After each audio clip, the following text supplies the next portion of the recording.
નમસ્તે મિત્રો, ગુજ્જુ ટિપ્સ વાળા ચેનલમાં આપનું હાર્દિક સ્વાગત છે। તો મિત્રો આપણે આજના વિડીયોમાં વાત કરવાના છે કે આપણે દસ્તાવેજનું ડ્રાફ્ટિંગ આપણે કઈ રીતે ડાઉનલોડ કરી શકાય તેના વિશે આપણે આજે સ્ટેપ બાય સ્ટેપ આપણે સંપૂર્ણ માહિતી આપણે લેવાના છીએ। તો આ ડ્રાફ્ટિંગ ગુજરાતી અને ઇંગ્લિશ બંને લેંગ્વેજમાં અને એ પણ વર્ડ ફાઇલમાં આપણે ડાઉનલોડ કરી શકીએ છીએ, જેથી કરીને આપણે થોડું ઘણું એડિટિંગ કરીને આ દસ્તાવેજનું ડ્રાફ્ટિંગ આપણે કમ્પ્લીટ સંપૂર્ણ રીતે આપણે કરી શકીએ છીએ, જેથી કરીને આપણે સબ રજિસ્ટ્રાર ઓફિસમાં આપણે રજૂ કરી શકીએ છીએ। અને આ તમને કઈ વેબસાઇટ ઉપરથી ડાઉનલોડ કરી શકાય અને કઈ રીતે ડાઉનલોડ કરી શકાય અને તેમાં કયા કયા પ્રકારના સુધારા કરવામાં આવે તે સંપૂર્ણ માહિતી આપણે આ વિડીયોમાં આપણે લેવાના છીએ। અને જે પણ એડવોકેટ કોઈ બીજા પાસે ટાઈપિંગ કરાવતા હોય તો તે આ ડ્રાફ્ટિંગના આધારે જાતે પણ ડાઉનલોડ કરી શકે છે। અને જાતે ડાઉનલોડ કર્યા બાદ ડ્રાફ્ટિંગ કરવામાં કંઈ પણ તકલીફ પડતી હોય તો તમે મારો કોન્ટેક્ટ નંબર તમને આપી દઉં છું। આ તમે મારી પાસે પણ તમે ડ્રાફ્ટિંગ કરાવી શકો છો। કોઈ પણ દસ્તાવેજનું ડ્રાફ્ટિંગ હું તમને કરીને આપીશ।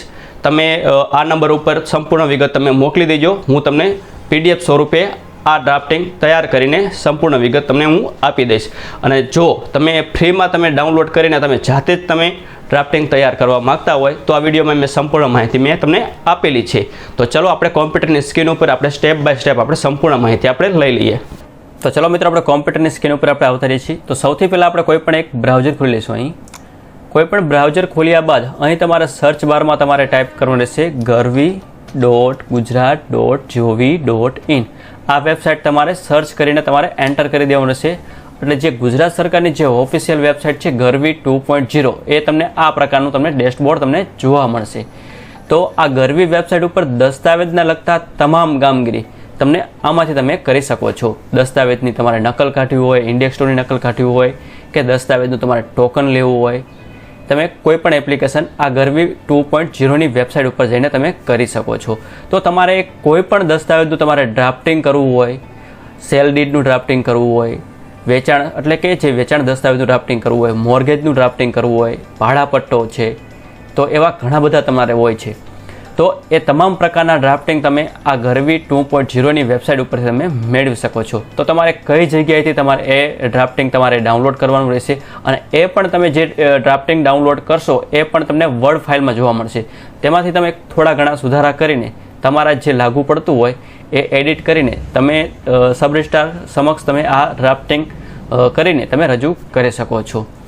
તો સૌથી પહેલાં તમારે ક્યાં ઓપ્શનમાં જવાનું રહેશે એ ડ્રાફ્ટિંગ ડાઉનલોડ કરવા માટે? તો અહીં તમને રજિસ્ટ્રેશન ઓપ્શન જોવા મળે છે ચોથા નંબરનું। તેમાં તમે નીચે જોશો એટલે મોડલ ડ્રાફ્ટ કરીને તમને જોવા મળશે।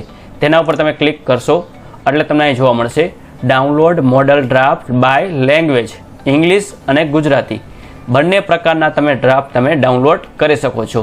તો અહીં તમે ઇંગ્લિશમાં જોઈ શકો છો વ્હીલ, ઇંગ્લિશ સેલ ડીડ એટલે કે તમે જે વેચાણનો દસ્તાવેજ એને સેલ ડીડ એટલે કે ઇંગ્લિશમાં સેલ ડીડ જોવા મળે છે, lease did, gift, cell did flat માટેના। તો એવી રીતે તમને અલગ અલગ પ્રકારના તમને તમામ ડ્રાફ્ટ જોવા મળે છે, તો તમે જોઈ શકો છો। તમારે જે પણ ડ્રાફ્ટની જરૂર પડી હોય તે તમે અહીં ડાઉનલોડના ઓપ્શનમાં જઈને તમે ડાઉનલોડ કરી શકો છો।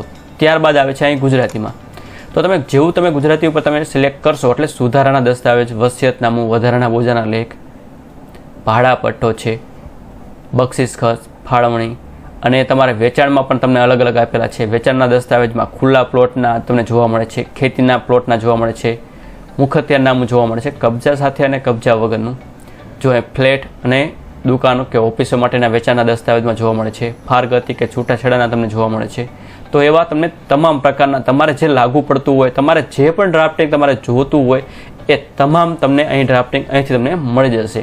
જો અહીં મકાનનો હાઉસ વેચાણના દસ્તાવેજ પણ તમને અહીં જોવા મળે છે, એટલે કોઈ પણ દસ્તાવેજ તમારે નહીં રહી જાય। અને આપણે કોઈ પણ એક અત્યારે દસ્તાવેજ તમે અહીં ડ્રાફ્ટિંગ આપણે ડાઉનલોડ કરશું અને તેમાં શું શું આપણે એડિટ કરવું પડે એ પણ આપણે તમને સમજાવી દઉં। અહીં આપણે ખુલ્લા પ્લોટનું આપણે વેચાણ દસ્તાવેજ આપણે અત્યારે ડાઉનલોડ કરીએ। તો ચાલો હું ડાઉનલોડ કરું છું। અહીં જેવું તમે ડાઉનલોડ ઉપર ક્લિક કરશો એટલે તમારે અહીં વર્ડ ફાઇલમાં ડાઉનલોડ થઈ જશે। તો તેના ઉપર આપણે ક્લિક કરી દઈશું। જેવું આપણે ક્લિક કરશો એટલે અહીં તમને આ પ્રકારનું મોડલ ડ્રાફ્ટ તમને જોવા મળશે। તો તમારે કયા ગામની મિલકત છે, કયા તાલુકાની મિલકત છે એ તમારે થોડું ઘણું એડિટ કરવું જરૂરી છે, કેમ કે ડ્રાફ્ટિંગ તો તમને પૂરેપૂરું તમને ડ્રાફ્ટિંગ તો તમને ન જોવા મળે, તેમાં તમારા સુધારા થોડા ઘણા કરવા પડે છે। અહીંથી તમે કોપી કરીને તમારા જે વર્ડ ફાઇલ હોય ત્યાં તમે પણ ડ્રાફ્ટિંગને કોપી કરીને તમે પેસ્ટ પણ કરી શકો છો। તો અહીં તમારો સર્વે નંબર જે લાગુ પડતો હોય એ નાખી દેવાનો રહેશે. અને કયો તમારે થોડા ઘણા તમારે લેઆઉટ પ્લાન મુજબ પણ તમારે જોવું પડે છે કે અહીં સપ્લોટ છે કે નહીં. તો અહીં સપ્લોટ આપેલો છે, તો તમારે સપ્લોટ લાગુ ન પડતો હોય તો તમે અહીંથી ડિલીટ પણ કરી શકો છો. તો એ બધી પછી તમારી સદબુદ્ધિ અને તમારા મગજને કામ કરીને તમારે થોડું ઘણું એડિટ કરવાનું રહેશે. અથવા તો તમે કોઈ પણ ટાઈપ ઝેરોક્સ કરતા હોય ત્યાં તમે આ મોડલ ડ્રાફ્ટ તમે દઈને તમારા જે લેઆઉટ પ્લાન મુજબ અથવા તો તમારા કોઈ પણ બાંધકામ પ્લાન હોય મકાન માટેનું હોય તો તેના આધારે તમે ડ્રાફ્ટિંગ કરાવી શકો છો. ત્યારબાદ બાકીની વસ્તુ તમારે કોમન આવશે. અહીં ચતુર્દિશા તમારે લેઆઉટ પ્લાન મુજબ નાખી દેવાની રહેશે. તો એવી રીતે તમારી અવૈધની રકમ, તો આ બધું કોમન રહેશે. જેટલી વસ્તુ કોમન રહેશે તેટલું તમને સામે નીચે બતાવી દીધું છે. અત્રે મતું અને અત્રે શાક પણ આપેલા છે. અહીં ફોટોગ્રાફની વિગત પણ આપેલી છે. તેની નીચે તમારે જે મિલકતનું સરનામું નાખવાનું રહે એ તમારે નાખી દેવાનું છે. અહીં આપેલું છે રજિસ્ટ્રેશન અધિનિયમ કલમ 32A મુજબનું પરિશિષ્ટ. આ પરિશિષ્ટ તમારે ટાઈપ કરવાની જરૂર નથી. આ તમારે ડિલીટ કરી દેવાનું રહેશે. કેમ કે અત્યારે 32A મુજબનું પરિશિષ્ટ ફોટાવાળું શેડ્યુલ તમને ઓટોમેટિક તમે જ્યારે પણ ટોકન તમે સેવ કરશો ત્યારે આ નીકળીને તૈયાર થઈને આવી જશે. આ જે પહેલાંના ડ્રાફ્ટિંગ કરતા હતા તેમાં તમારે આ બધું આવતું હતું. હવે તમારે આની કંઈ જરૂર નથી. આને ડિલીટ કરી દેવાનું રહેશે. ત્યારબાદ આવે છે નીચે, આ છે નોંધણી અધિનિયમ 1908ની કલમ મુજબ 34ની પેટા કલમ 3 મુજબનું ચેકલિસ્ટ. તો આ શું છે? તમે રેકોર્ડિંગ જ્યારે પણ તમે સબ રજિસ્ટ્રારમાં તમે રેકોર્ડિંગ કરાવો તેનું પરિશિષ્ટ તમને જોવા મળે છે. આ પણ હવે જે સબ રજિસ્ટ્રારમાં તમે કોઈ પણ દસ્તાવેજ રજૂ કરશો ત્યાંથી જેવું તમે પ્રિન્ટ કાઢશો તેની સાથે જ તમને આ પ્રિન્ટ તમને મળી જશે. એટલે આમાં પણ તમારે કોઈ પણ જાતનું તમારે ટાઈપ કરીને કોઈ લઈ જવાની જરૂર નથી. આ તમને સબ રજિસ્ટ્રાર ઓફિસમાંથી તમને આપી દેશે. એટલે આ પણ તમારે ટાઈપ કરવાની જરૂર નથી. આ પહેલાં આપણે ટાઈપ કરીને લઈ જવાની જરૂર પડતી હતી. તો તમારે 32A મુજબનું પરિશિષ્ટ અને કલમ 3 એટલે કે 34 કલમ પેટાની એ પણ તમારે લાવવાની જરૂર નથી. ઉપરનું તમારે અહીં મત્તા સુધીનું જ તમારે અને ફોટોગ્રાફની મિલકત સુધીનું જ તમારે આ ડ્રાફ્ટિંગ કરવાની જરૂર પડશે. તો આવી રીતે તમે થોડા ઘણા સુધારા કરીને તમે ડ્રાફ્ટિંગ કરી શકો છો. ત્યારબાદ આવે છે સુધારણો લેખ. તો તમારે સુધારણો લેખ તમારે કરવો હોય તો તેના ઉપર આપણે ક્લિક કરીને આપણે ડાઉનલોડ કરી લઈશું. જેવું તમે આના ઉપર ક્લિક કરશો એટલે સુધારણો દસ્તાવેજનું ડ્રાફ્ટિંગ આવી જશે. તો સુધારણા દસ્તાવેજમાં પણ તમારે સુધારણો દસ્તાવેજ નંબર જે તમે દસ્તાવેજનો સુધારો નંબર કરવા માગતા હોય તેની વિગત નાખી દેવાની છે. અવૈધની રકમ તમારે નાખી દેવાની છે. ત્યારબાદ આવે છે તમારે અબક એટલે તમારું જે સુધારા દસ્તાવેજમાં જે નામ આવતું હોય જે લેનાર તરીકે એનું નામ નાખવાનું રહેશે. જો 2 નામ આવતા હોય તો બીજું નામ નાખવાનું રહેશે. તો એનો mobile number, Aadhaar card number, PAN card number જે લાગુ પડતું હોય, એનો ધંધો, રહે ક્યાં, એનો તાલુકો કયો, જિલ્લો કયો, એ તમામ એડ્રેસ સહિત તમારે નાખી દેવાનું રહેશે ઉપર આપેલું એ મુજબ. ત્યારબાદ આવે છે જે આપનારની વિગત, એ પણ ઉપર લેનારની વિગતની જેમ જ તમારે ડ્રાફ્ટિંગ કરી દેવાનું રહેશે. ત્યારબાદ તમારે કયા ગામની મિલકત છે, કઈ પ્રોપર્ટી છે એ તમારે નાખવાનું રહેશે. અને જે મૂળ દસ્તાવેજમાં જે વિગત હતી એ નાખવાની રહેશે તેનું ચતુર્દિશા. અને તમારે જે મિલકત સિવાય જે સુધારાપાત્ર જે થતું હોય, જે સુધારો કરવા માગતા હોય એની વિગત તમારે નાખી દેવાની રહેશે.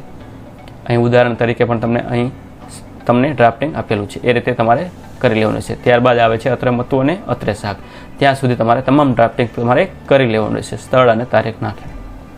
તો આવી રીતે તમે સુધારાનું પણ તમે ડ્રાફ્ટિંગ કરી શકો છો. જો મિત્રો તમારે ઇંગ્લિશમાં તમારે જોતો હોય તો સેલ ડીટ તમને આપેલું છે, ઇંગ્લિશ સેલ ડીટ. તેના પર તમે ક્લિક કરશો એટલે ઇંગ્લિશમાં ડ્રાફ્ટિંગ તમને જોવા મળશે. તો અહીં પણ તમને આપેલું છે ઇંગ્લિશમાં.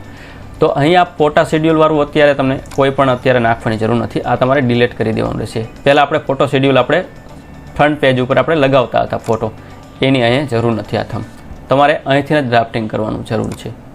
તો અહીં તમારે જરૂર પડે એ રીતે તમારે ડ્રાફ્ટિંગ કરી દેવાનું રહેશે.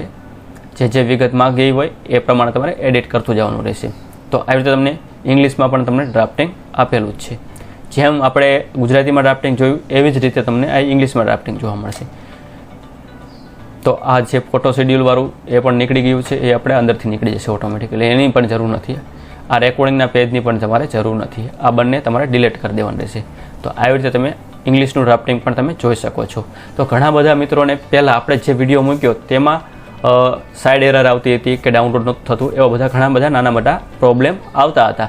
તો હવે જે નવી અપડેટ મુજબ તમે અહીંથી તમે ડાઉનલોડ કરી શકશો. ઇંગ્લિશમાં પણ તમને ઘણા બધા ડ્રાફ્ટિંગ આપેલા છે અને તમને ગુજરાતીમાં પણ તમને અહીં ઘણા બધા ડ્રાફ્ટિંગ આપેલા છે. તમારે જે પણ ડ્રાફ્ટિંગની જરૂર પડે તે તમે ઇઝીલી અહીંથી તમે વર્ડ ફાઇલમાં તમે ડાઉનલોડ કરી શકો છો. જો મિત્રો તમને અમારો વિડીયો તમને ગમ્યો હોય તો અમારી ચેનલને તમે સબસ્ક્રાઈબ કરી દેજો અને બાજુના બેલ આઇકન ઉપર ક્લિક કરી દેજો, જેથી કરીને તમને આવા જ પ્રકારના વિડીયો તમને મળતા રહેશે. તો ચલો મિત્રો, આપણે આજે રજા લઈએ. જય હિન્દ, જય ભારત.